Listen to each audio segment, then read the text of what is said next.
Welcome to Rashmi's रसोई। नेहमी 30 मच्छी खाऊन कंटाळा येतो आणि आता उन्हाळ्यातनं अगदी साधीसुधी खाडीची मच्छी असली का 2 घास आपल्याला जास्तच जातात। म्हणून खास तुमच्यासाठी आज मी आमच्या आगरी कोळी पद्धतीने खोबरं न वापरता झटपट असं होणारं खरब्यांचं कालवण दाखवणार आहे। त्यासाठी हा व्हिडिओ तुम्ही शेवटपर्यंत बघा आणि माझ्या चॅनलला लाईक, शेअर आणि सबस्क्राईब करा। आज आपण आमच्या आगरी कोळी पद्धतीने ह्या खरब्यांचं अगदी लसणावरचं कालवण करणार आहोत। त्यासाठी 1 वाटा या खरब्यांचा घेतला आहे। त्या बघा लहान मोठ्या ह्या खरब्या अगदी ताज्या खरब्या आज बाजारात मिळाल्या आपल्याला, तुम्ही बघू शकता। म्हणून लहान होत्या तरी पण मी ह्या घेतल्यात। ह्या चवीला अगदी सुंदर लागतात खायला, म्हणजे वाटण वगैरे काहीच वापरायची गरज नाही। लसणावरचंच कालवण केलं का हे कालवण भातासोबत असो किंवा भाकरीसोबत अगदी सुंदर वाटतं खाण्यासाठी। हा 1 वाटा खरब्यांचा आहे। नंतर त्याच्यासाठी चमचाभर चिंच मी ही पाण्यात भिजत ठेवली आहे। 2 टेबलस्पून तेल वापरणार आहोत। 7 ते 8 लसणाच्या पाकळ्या घेतल्या आहेत। आल्याचा तुकडा, 3 हिरव्या मिरच्या, हे आपण चेचून घेणार आहोत किंवा मिक्सरला असं जाडसर फिरवून घेतलं तरी चालेल। अर्धा चमचा हळद, 2 चमचे आपला हा घरचा आगरी कोळी मसाला, चवीप्रमाणे मीठ वापरणार आहोत। सर्वात आधी आलं, लसूण आणि मिरची आहे ना मिक्सरला आपण जाडसरच फिरवून घेऊया। आता या सर्व खरब्या आपण कापून घेणार आहोत। हे बघा तुम्हाला बघूनच कळेल खरब्या किती ताज्या होत्या, डायरेक्ट खाडीतनं आणल्यात आणि तशाच मला आज या बाजारात मिळाल्या, म्हणून मुद्दामच या खरब्या मी आज घेतल्या आहेत। सर्वात आधी ह्याची खवलं आहेत ना काढून घ्यायची आहे। मी काती घेतली आहे, पण या खरब्या आहेत ना आपल्याला सुरीने पण कापता येतात, म्हणजे ज्यांना माहिती नसेल त्यांच्यासाठी खास सांगते। सर्व खवलं व्यवस्थित काढून घेऊया। हा डोक्याचा भाग असतो ना, इथे पण खवलं असतात, अशी थोडीशी काती किंवा सुरी फिरवून घ्यायची आहे।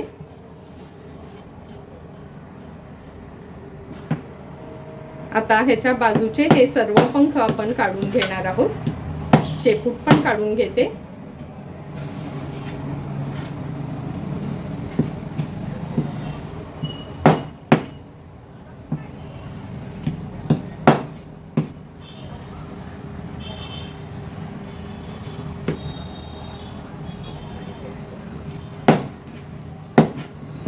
आता हा डोक्याचा भाग आहे ना, हे बघा ही डोक्याची गावडी असते ना, इकडनं असं कट मारायचा।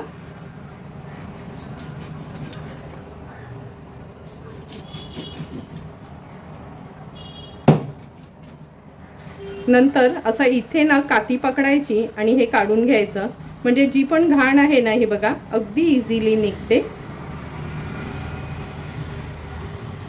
तुम्ही बघू शकता अशाच पद्धतीने सर्व खरब्या आपण साफ करून घेणार आहोत। सर्व खरब्या आपण कापून स्वच्छ धुवून घेतल्या आहेत आणि आलं, लसूण, मिरची पण मिक्सरला असं फिरवून घेतलं आहे। लगेचच आता कालवणाला फोडणी देते। खरब्यांचं कालवण बनवण्यासाठी गॅसवर आपण हे पातेलं ठेवलं आहे। अगदी 2 टेबलस्पून एवढंच तेल घेते।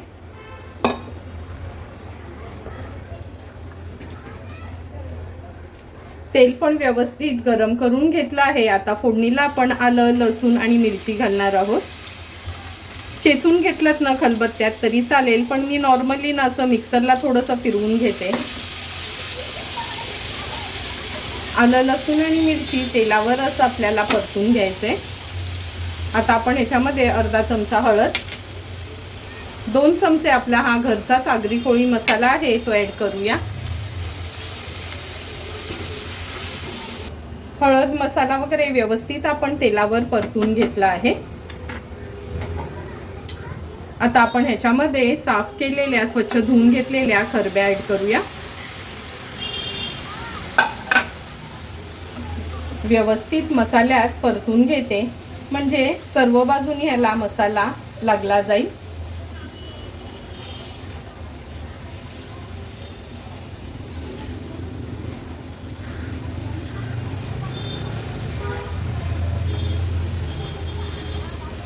परतून झाल्यावर ह्याच्यामध्ये मी ग्लासभर पाणी ॲड करणार आहे। हे कालवण खूप पातळ नाही करायचं, असं थपथपीतच करायचं, म्हणजे खायला खूप सुंदर लागतं। हलवून घेऊया व्यवस्थित हे.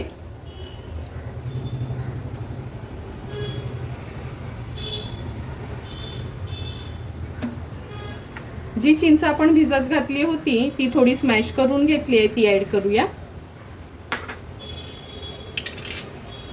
चवीप्रमाणे मीठ ऍड करते.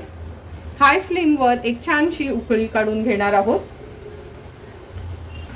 खरब्यांच्या कालवणाला पण छान उकळी आली आहे. आता हे पातेल्यानं फक्त असं हलवून घ्यायचंय, सारखं पळी नाही फिरवायची, कारण का मच्छी कशी अगदी नाजूक असते, त्यामुळे पळी फिरवली तर आपली मच्छी ही तुटू शकते. आता झाकण ठेवून एक 7 ते 8 मिनिटासाठी लो टू मीडियम फ्लेमवर ह्या खरब्यांचं कालवण व्यवस्थित आपण शिजवून घेणार आहोत. 7 ते 8 मिनिटं झालेत. झाकण काढून बघूया आपण. तुम्ही बघू शकता सुंदर असं आपलं हे खरब्यांचं कालवण तयार झालं आहे.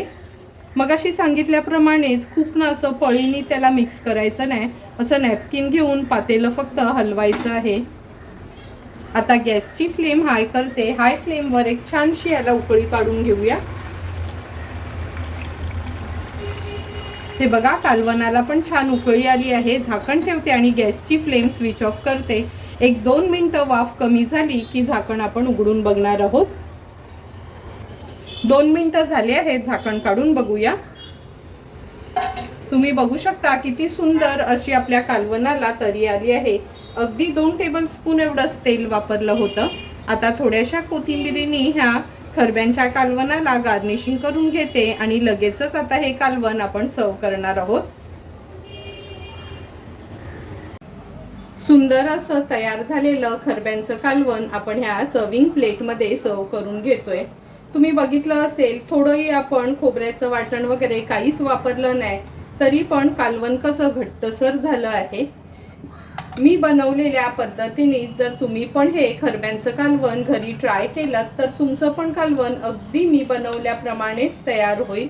आणि माझे जर तुम्ही हे घरगुती रश्मीच रसोईचे आगरी कोळी मसाला वापरला तर तुमच्या कालवणाला पण अशीच तरी येईल.